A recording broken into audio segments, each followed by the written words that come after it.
Mike Huckabee, Israel's claim to Judea and Samaria is stronger than U.S. tie to Manhattan. Yeah, another tremendous victory for the anti-neocon faction. Time for regime change in Iran, he says. We should empower Iran's democratic opposition to topple the regime. Yeah, what happened to the Trump will end the wars people? I fucking told y'all. I told y'all he wasn't going to do that. Even the people who were like worried about, where the war efforts will go for Ukraine. I told you, like, this is not about Donald Trump. These are not decisions that come from Donald Trump. America is uniparty when it comes to its foreign policy. One party pushes the needle further. The other party caves and capitulates and consolidates support, making that the American foreign policy. The Arab Americans who backed Donald Trump in Dearborn, Michigan sent him his letter today, but addressed the White House, urging him to fulfill his promises to the community and work on an immediate ceasefire in Gaza and Lebanon. I've already mentioned this, but I do personally think that Netanyahu might give him a gimme. Offer a brief period of ceasefire, a cessation of hostilities that comes with a permanent annexation of at least North Gaza in an effort to have a quiet period where they get to beef up their military as fast as possible, lick their wounds, and go back for a permanent annexation of the West Bank. It's bleak, it's terrifying. I don't even know if Israel has the capability of pulling off something like this. I don't even know if America has the capability of pulling off something like this alongside Israel. And I certainly don't know how the United States of America is going to respond and how hard they're going to go for Israel. We shall see. But Hamas wouldn't agree to that, right? I mean, their goals at this point is to have any kind of ceasefire whatsoever. They've been demanding a ceasefire from the jump. Whether they agree to it or not, I think doesn't change that dynamic. Israel could stop the halt. Israel could cease fire right now. Israel could cease its hostilities tomorrow, yesterday. It's entirely up to them to stop the pain. We ain't doing shit, dog. Oh yeah, meanwhile, this is the current state of affairs in our current State Department. Just so you understand, this is the Democratic leadership. Remember Biden's red line? That's supposed to materialize in the next 3 days. So when asked the question, a direct question, the State Department says it doesn't know how many trucks have entered Gaza in the past 30 days, despite demanding that Israel allow 350 trucks a day or face policy consequences. And in a notable shift, the spokesman characterized the demands in the letter as simply suggestions for Israel to take. BBC's Tom Bateman pressed further, reporting that the UN says only 37 trucks have entered each day, about 1/10 of what was requested. Have the Israelis ended the isolation in the north? Here's Patel's answer. November 1st through November 9th. I don't have updated metric beyond that. I don't care about watching Piers Morgan versus Dan Bilzerian. Yes, I know Dan Bilzerian is anti-Semitic. If you think that this is news to me, you are delusional. If you think that while I'm doing real news coverage, you want me to watch some drama shit where I don't like either of the parties involved, you're out of your goddamn mind. Be serious for a moment. We're literally covering State Department briefings right now. But at least from November 1st to November 9th, we have seen 404 trucks cross into Gaza. Again, Tom, the point is not that this number is satisfactory. We certainly don't feel it is. But the point here is that some of the steps that we've seen taken, it is our hope that those steps have created the operational conditions to allow for an additional influx of trucks, to allow for an additional influx of aid. It's not what the letter said. The letter says enable a minimum of 350 trucks per day to enter Gaza. And this is in the context of a letter that says you've got 30 days to do it. And failure to demonstrate a commitment to this may have implications under US law. The United Nations says an average of 37 trucks a day have entered in the month of October. That's 1/10 of what you've asked for. Certainly, there needs to be more progress when it comes to the metrics for trucks, Tom. But again, the point that I was making, and I'll reiterate it here, is that our hope is that these kinds of changes have allowed for the operational adjustments to see an additional influx of trucks and to see if that metric can be met or not. And if it is not, of course, we're going to press and continue to raise this with our partners in Israel. And ultimately, as you heard me say, the government of Israel and the United Nations have a responsibility to do everything they can to make sure that that number. I like how nobody took this 30-day deadline serious. Everyone knew they were bullshitting. Yeah, I mean, I said it back then.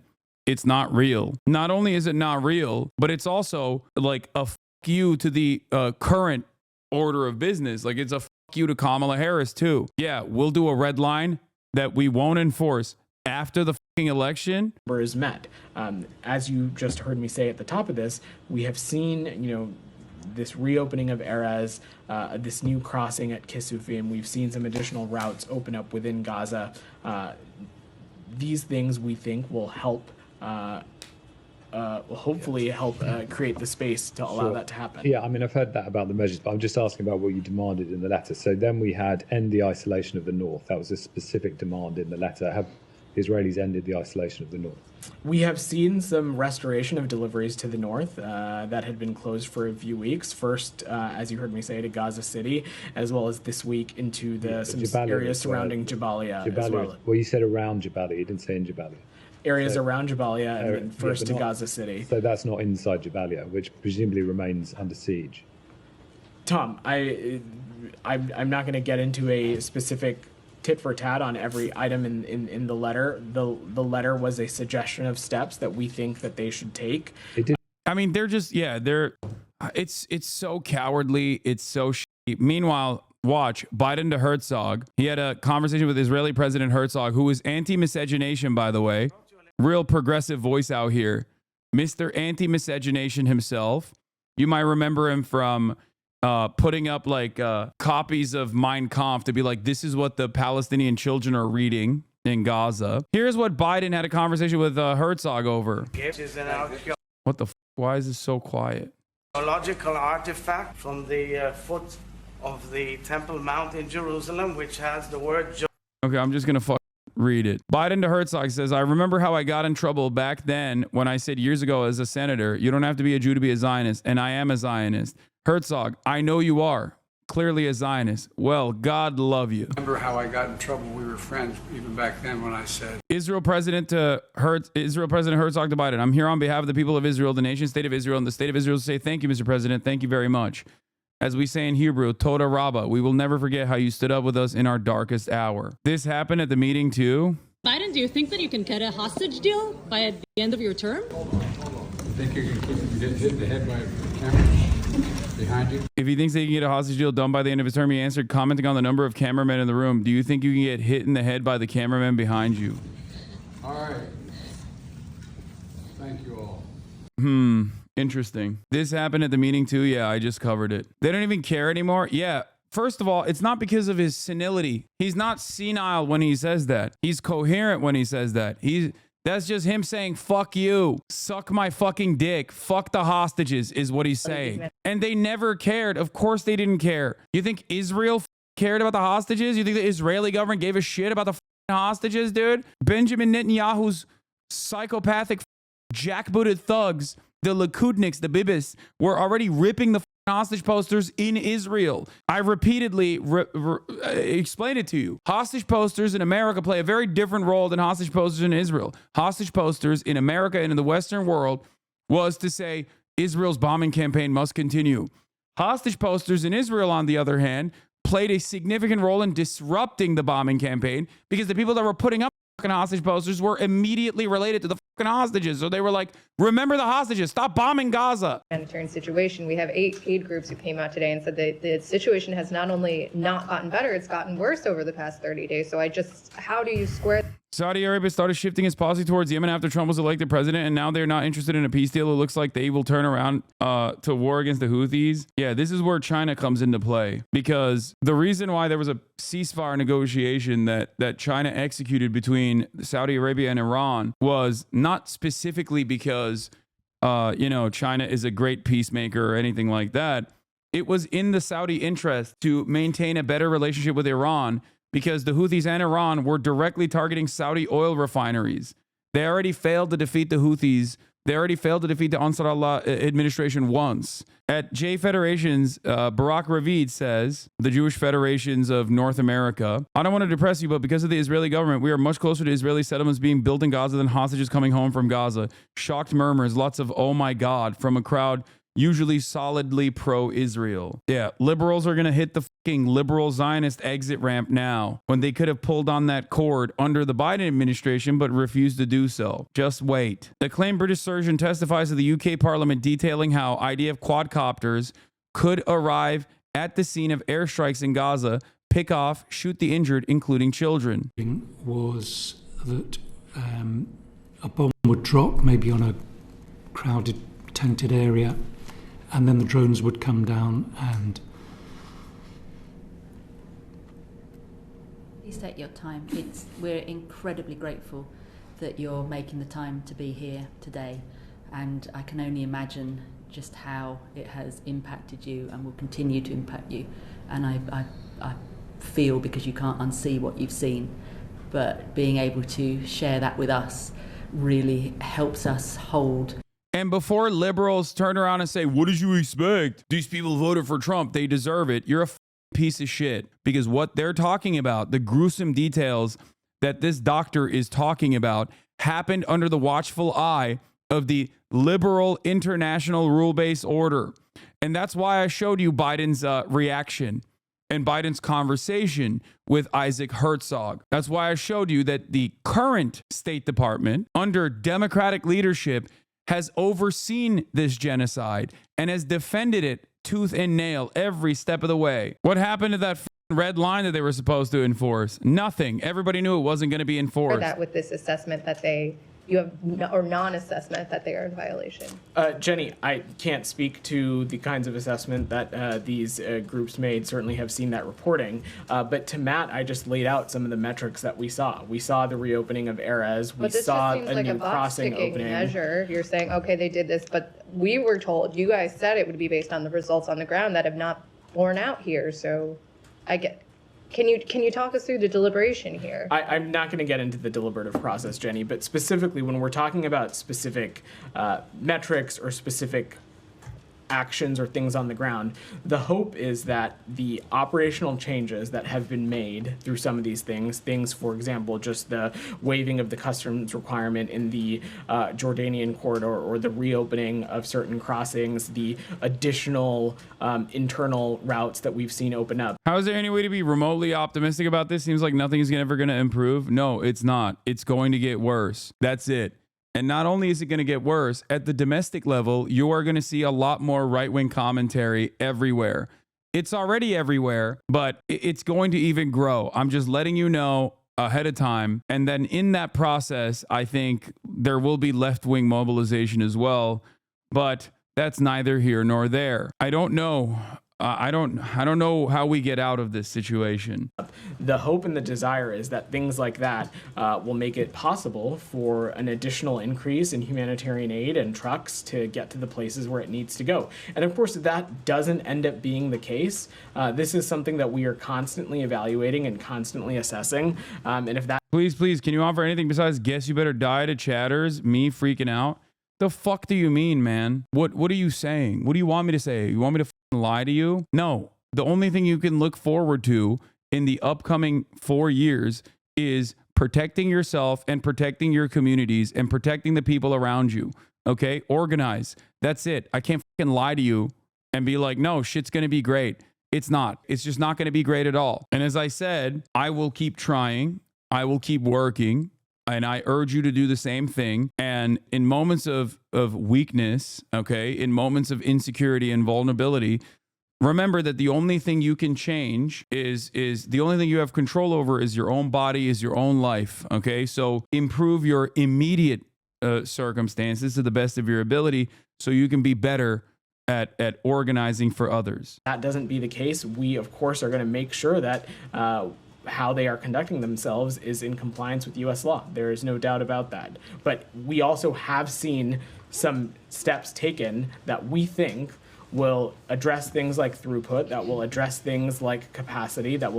Join an organization, talk to your neighbors, join a intramural league, talk to normal human beings, get the off the internet if you have to. That's it. The only thing you can rely on is other like-minded individuals. Yeah, join the DSA, join PSL, join local organizations that are issue specific. Join non-political organizations as well. The only thing you can rely on is your community in times like this, okay? And never stop the pressure, because the one thing that you always have to remember is that, at least in all of my years of advocating for Palestinian emancipation, the one thing that I've always seen is that these guys who have only known death and destruction their whole lives since birth, Palestinians living in Gaza, Palestinians living in the West Bank, the only thing they've ever known is Israeli domination, the apartheid regime, and its most violent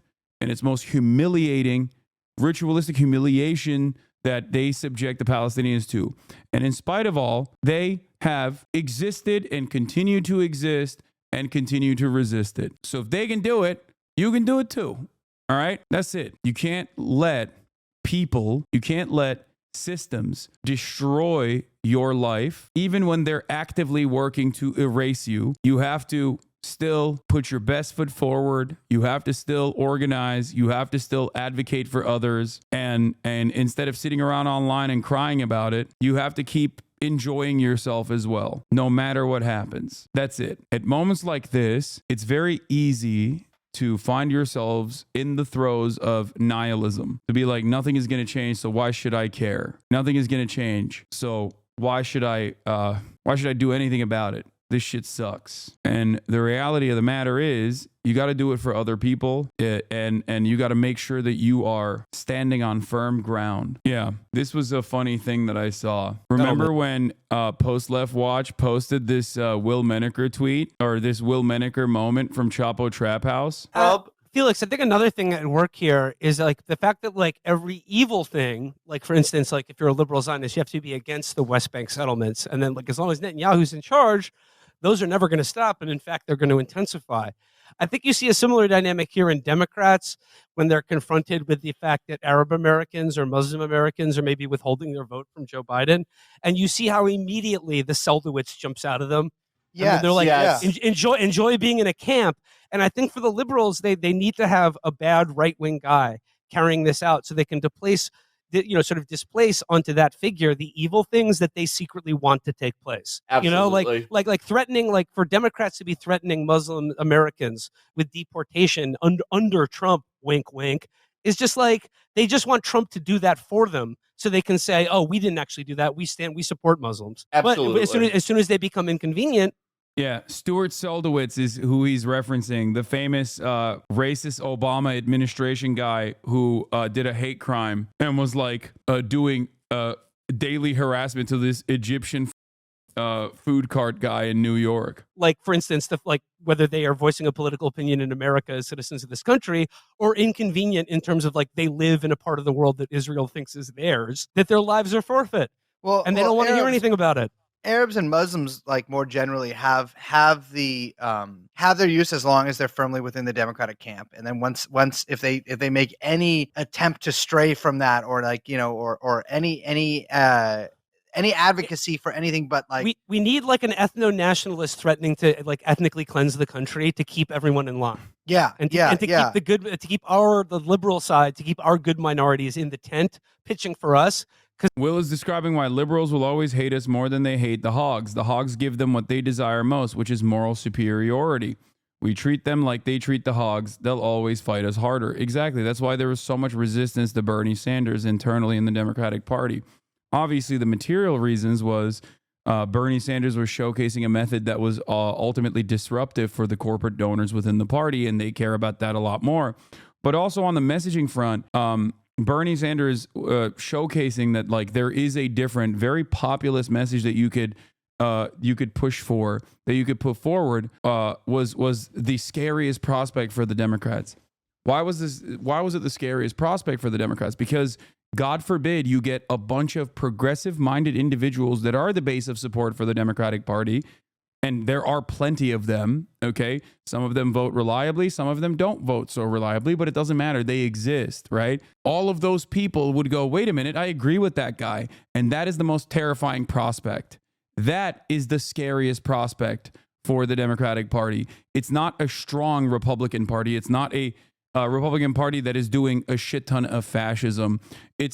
Because they can always present themselves as like the counterbalance towards that. As things get worse and worse for them, as things get worse and worse for marginalized populations in this country, they can always point to how much worse things are under Republican leadership and collect nice ass fucking pay stubs or nice ass paychecks and farm donations, right? To quote unquote resist. MSNBC is supposed to be the Fox News equivalent for the Democratic Party. And for every one radical leftist Bernie style person on there, there are a million former George W. Bush administration PR professionals. Understand that. They are more afraid of the actual left because the actual left makes them look cowardly and weak. The actual left makes them look like they have no real interest in defending people. That's why you see so many of these like out of touch DC consultants that are stuck in this idiotic bubble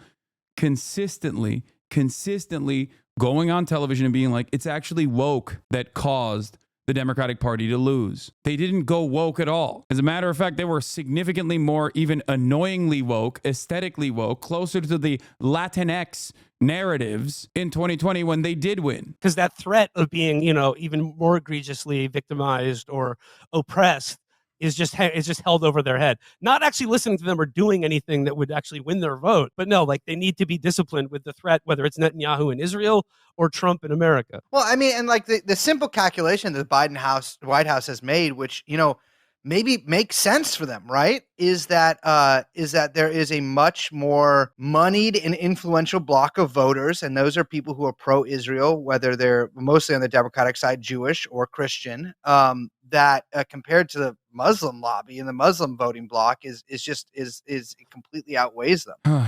Anyway, when Israel annexes the West Bank and its 3 million Palestinian residents and refuses to give them equal rights, there will be no argument left over whether it is an apartheid state. At that point, it can either go on as an apartheid state and face international isolation or grant equal rights. No third party since they foreclosed Palestinian statehood. They already don't have an argument. They are already an apartheid state. The West Bank has already been annexed in practical terms.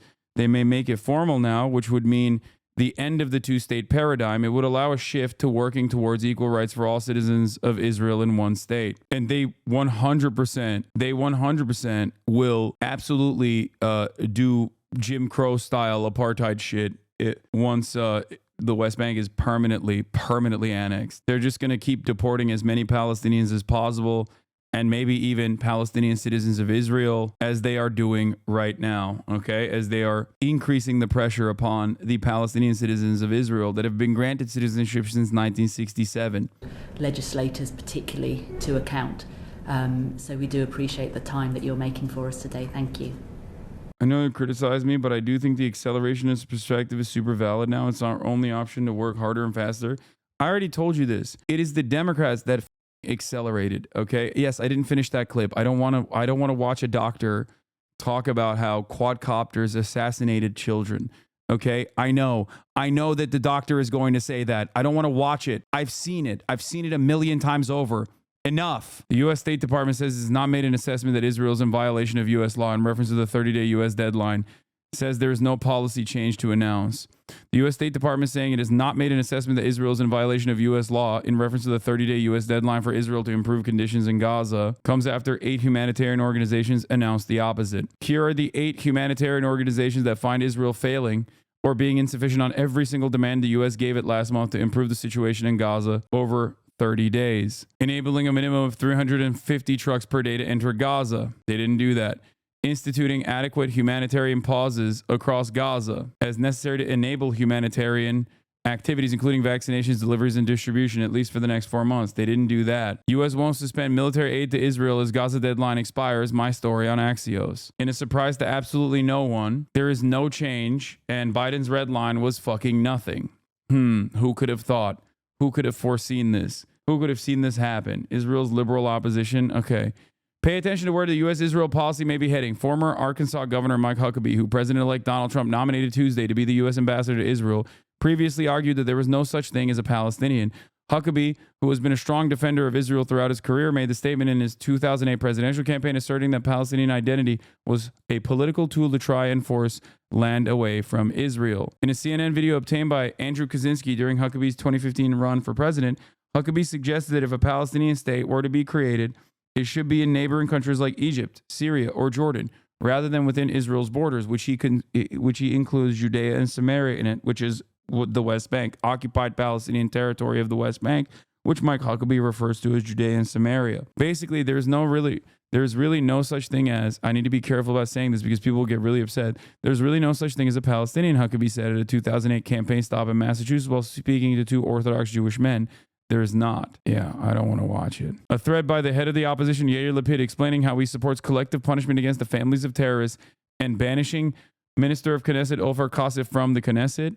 The real opposition in Israel is about 5 to 14 members of the Knesset out of 120. This is the liberal opposition to Benjamin Netanyahu saying this.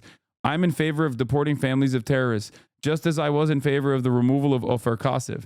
Today I sat with the Hagavor Forum, a forum of bereaved families identified with the right and the demand to continue the war in Gaza. We had a good and fair conversation, even about the things that we disagree on. Oh, by the way, Trita Parsi went on CNN to talk about Trump's war hawk cabinet. Trita Parsi, an expert on US-Iranian relations, author of Losing an Enemy. It's good to have you. Trita, let me start with you. What should we take out of the meeting in Riyadh yesterday? I think it's a very strong indication of where some of the Arab states in the Persian Gulf are leaning towards. The analysis among some of the hawks in the Trump circle is that they can go back to the situation in 2016 and 2017, where they laid the groundwork for some form of an Arab-Israeli alliance against Iran, which the Arabs at the time were quite in favor of. Things have changed, however. At this point, it's very clear both the Saudis and the Emiratis want to make sure that they absolutely stay out of any war that involves the United States, Israel, and Iran. And part of the reason for this, of course, is the anger amongst their own. This is what I mentioned. Mohammed bin Salman yesterday, despite his own personal disagreements, openly recognized what Israel's doing is genocide, just so you understand. So it's a unique predicament, and I think Americans are operating on the OG, like on the old school assessment of the situation. And yes, Mohammed bin Salman, the crown prince of Saudi Arabia, Mohammed bin Salman Al Saud, would be very knowledgeable on genocides.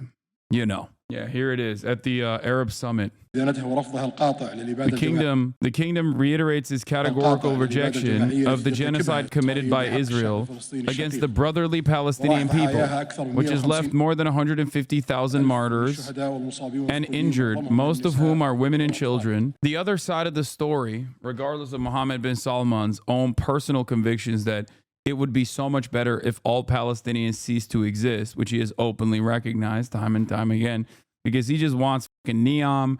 He just wants like Saudi to be in the sphere of influence of the Western world. He wants tourism. He wants to diversify the Saudi portfolio. These are things that he is trying to do. For him, it's like, yeah, the Palestinians present an issue because his own people understandably have a very different mindset on the emancipatory struggle of the Palestinians. Now, having said that, he still has to obviously optically be against Israel, regardless of what his own personal ambitions or his own personal convictions might look like. Now, having said that, the other side of the story is not just about Saudi Arabia. It's not what MBS is saying, Mohammed bin Salman is saying. The other side is China. China does not want instability. China does not want Iran and Saudi to be at each other's throats.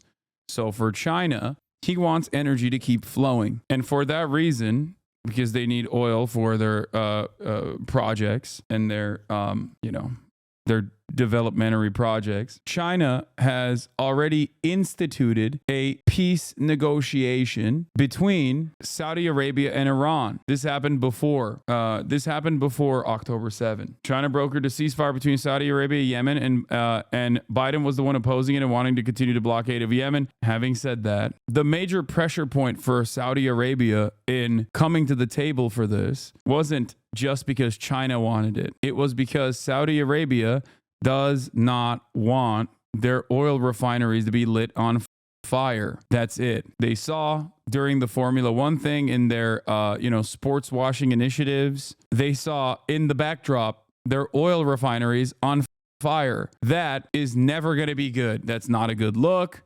That doesn't say this is a safe country that you can come to, white tourists. And that certainly is not good for their economic interests regardless. That picture is the real reason why they came to the table. That picture is the real reason why they haven't been so over the top with their support of Israel's defense, even though they have supported Israel's defense, specifically over the Red Sea. Populations with what Israel has been doing in Gaza and the West Bank and increasingly in Lebanon, but also because of realization that Iran's ballistic missiles are so effective that they penetrated Israel's many layers of air defenses, and as a result will also be able to penetrate whatever the United States has provided these countries. So they're much more vulnerable vis-a-vis Iran as well than what they thought they were back in 2016. All of this is adding to their desire to stay out of any type of a conflict and help de-escalate the situation. Anyway,